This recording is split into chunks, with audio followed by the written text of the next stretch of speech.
Islam merupakan agama yang menekankan kesucian dalam kehidupan manusia yang bertamadun, dan kesucian jiwa amatlah diperlukan kerana ianya sebahagian daripada iman yang berfungsi melahirkan individu yang mematuhi syariat Islam.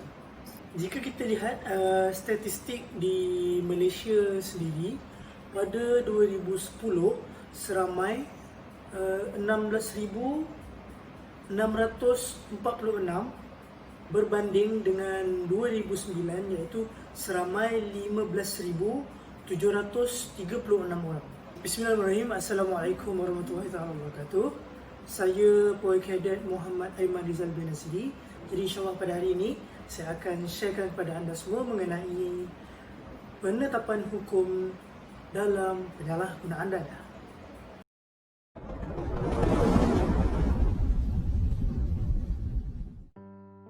Islam telah mengkiaskan dadah ini seperti arak kerana terdapat beberapa perkara yang sama dengannya. Yang pertama, memabukkan. Yang kedua, menghilangkan kewarasan akal. Dan yang ketiga adalah hilang pertimbangan diri.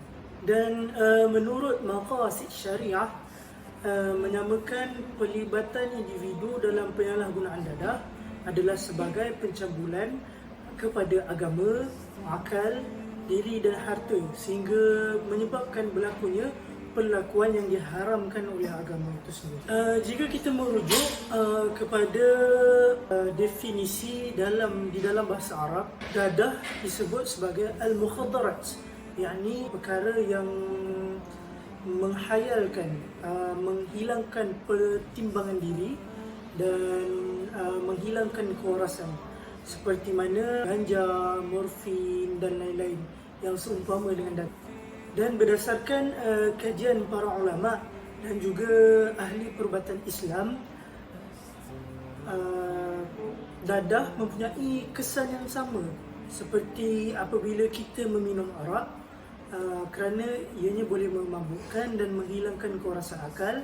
Dan pengertian al-mukhaddarat itu sendiri bertepatan dengan hadis Rasulullah SAW, iaitu kullu muskirin khamrin wa kullu khamrin haram, yang bermaksud setiap yang memabukkan itu adalah arak dan setiap arak itu adalah haram. Riwayat Muslim. Dan jika kita meneliti risalah Islam memusuhi dadah, ia menceritakan bahawa dadah ini adalah sejenis bahan kimia yang psikoaktif, yang di mana mempunyai kesan paling buruk ke dalam sistem badan manusia, seperti menyebabkan mabuk, hayal, ketagih dan mengganggu tingkah laku manusia.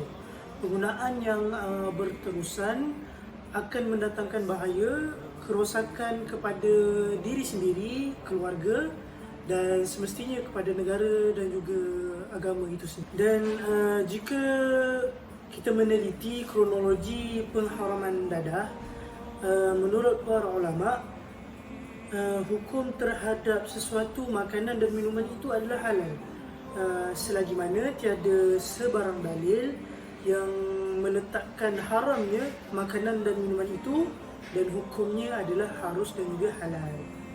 Dan bersandarkan daripada firman Allah Subhanahu Wa Taala di dalam surah Al-Baqarah ayat 22, yang membawa maksud dialah Allah Subhanahu Wa Taala yang menjadikan untuk kamu apa yang ada di bumi kesemuanya. Dan walau bagaimanapun, dalil pengharaman sesuatu makanan adalah terkeluar daripada ayat yang kita bacakan sebelum itu tadi. Antara perkara yang diharamkan oleh Allah Subhanahu Wa Taala dan Rasulnya adalah satu benda yang boleh memabukkan seperti arak. Dalilnya seperti yang berikut di dalam surah Al-Ma'idah ayat 90.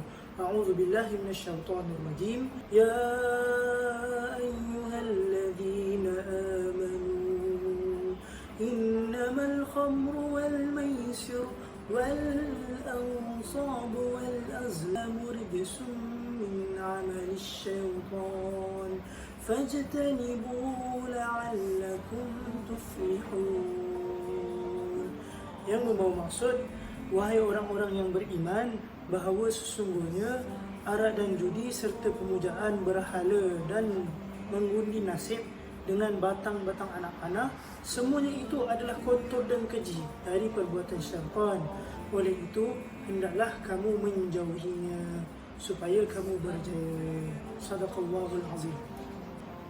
Dan disertakan lagi dengan hadis Rasulullah sallallahu alaihi wasallam, kullu syarabin askara fahuwa haram, yang membawa maksud setiap minuman yang memabukkan itu adalah haram.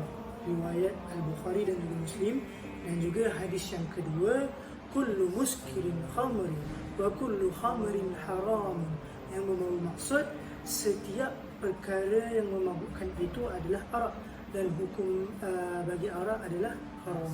Jika kita melihat hadis-hadis yang dikeluarkan lebih kepada arak, dan pada zaman kontemporari ini perkara yang dapat ulama-ulama menyamakan sifat dadah dan sifat arak itu adalah perkara yang memabukkan.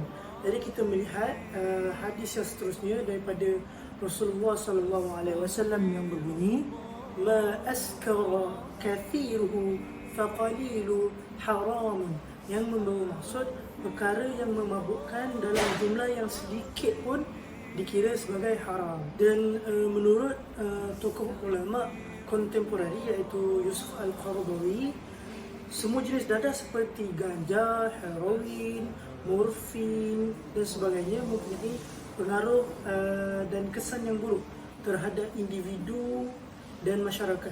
Pengharaman dadah telah disepakati oleh ulama fiqh sejak zaman dahulu lagi, yang di mana dinamakan sebagai al-khabaith, yang membawa maksud dadah. Dan beliau menambah lagi daripada Ibnu Taymiyah yang mengatakan bahawa ganja ni adalah haram sama ada memabukkan ataupun tidak, kerana digunakan oleh orang jahat saja, sedangkan orang baik tidak menggunakannya. Dan jika kita melihat kenapa kuatnya pengharaman dadah dan juga perkara yang seangkatan dengannya, kerana disepakati, disokong oleh hadis Rasulullah sallallahu alaihi wasallam yang bermaksud, naha Rasulullah sallallahu alaihi wasallam an kulli muskirin wa mufattir, yang bermaksud Rasulullah sallallahu alaihi wasallam melarang setiap perkara yang memabukkan dan juga melusahkan.